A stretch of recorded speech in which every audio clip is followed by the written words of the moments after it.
Hello everyone. So today I'm going to explain different types of referrals in the NHS, but in order to do that, you need to understand the basic structure of the NHS. So in the NHS, there are specialist doctors, that is specialist consultants, and general practitioners.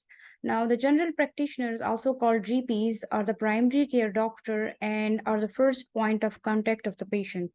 So in each council area, there are multiple GP setups and the entire population is registered with a GP. So whenever anybody experiences a symptom, they call the GP receptionist and they're given an appointment to be seen by the GP. When they are seen by the GP, it is then decided whether the diagnosis or the stage of their disease is within the domain of the management of the GP or they need to be referred to a specialist.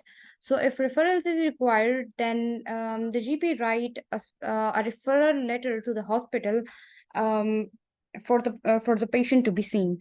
Okay.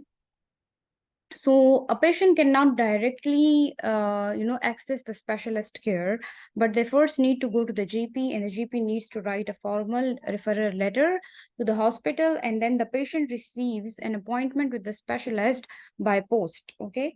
So there are only two areas in the NHS where a patient can directly self-refer to the specialist or can directly access the specialist care, and they are either in the accident and emergency department or in the genitourinary medicine clinic. So in the accident and emergency department, there are only life-threatening emergencies that can present to the A&E by self-referral. And the genitourinary medicine clinic is for STIs, etc. So these are basically walk-in clinics or walk-in, A&E is not basically a clinic, it's in the hospital. But both of these are walk-in departments where the patient can just, self-refer. Okay, other than that, everyone has to go through the GP. All right. Now, the type of referrals from the GP will depend upon the severity and the urgency of the situation. So different types of referral are there based on the urgency of the situation. The first one is immediate referral, which is also called as ASAP referral or emergency referral. Okay. So it is for the patient who have an urgent life-threatening complication. For example, ACS, okay, acute coronary syndrome, our MI patient, our patient with pulmonary embolism, okay, our patient with stroke. All right. Now, acute angle closure glaucoma is a condition which is threatening the vision. Okay, so acute angle closure glaucoma will need immediate or ASAP referral. Okay.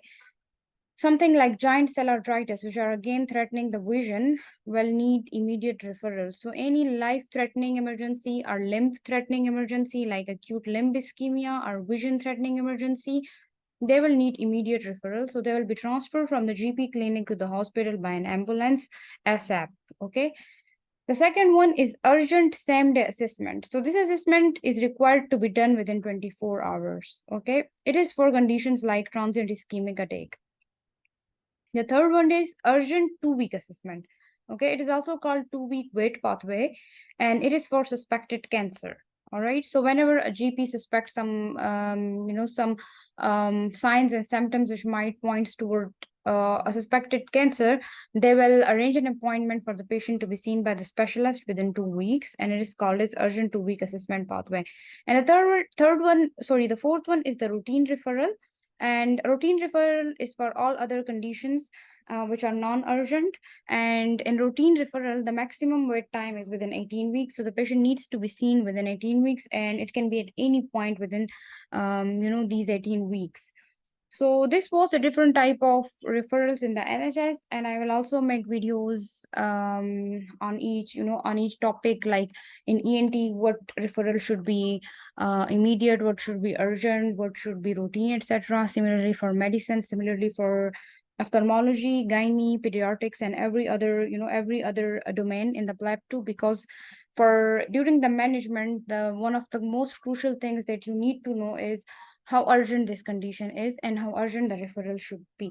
So I hope this was helpful, and I will see you soon with another video.